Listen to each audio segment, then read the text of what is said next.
Okay, so I'm here with James from Try Harder, and we wanted to spend a moment just looking at a piriformis stretch. Piriformis is a little muscle deep around the hip, which quite often in triathletes, in cyclists and in runners starts to get a little bit tight. When it starts to get a little bit on the tight side, a little bit overactive, quite often that starts to give quite uncomfortable symptoms, quite often sciatic symptoms, because it's quite closely aligned with the sciatic nerve and around that hip region. Now, we can use a platform for this. This could be a table, this could be essentially anything that's around about hip height for you.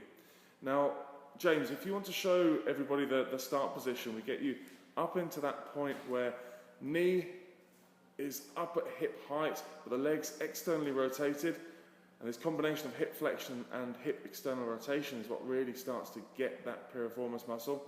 From here, if we get that leg flushed down onto the counter there, this is the position we want, this knee facing straight forwards in relation to your torso. What a lot of people do wrong, especially if they're trying to work into too much hip flexion, so they're quite tight and they haven't got the range of motion to give, is they bail out by abducting the hip, by flaring that knee out. So James just shows that, yeah, they end up here. Okay, so let's try and be really strict with this and get that knee facing forwards. If you need to drop onto a lower platform, then that's absolutely fine. To increase the stretch here, James, just bend forward a touch. So bring your torso with a straight back forwards. That's it. And that should feel all of a sudden that there's a hell of a lot more of a stretch. Is that fair? Yes, indeed. And from here now, bring your left hand over towards your right. Okay, keep your right hand where it is, bring your left hand round. That should feel like it winds you up a little bit more. Okay, and then do the opposite. Bring your left hand back to where it was and take your right hand towards it.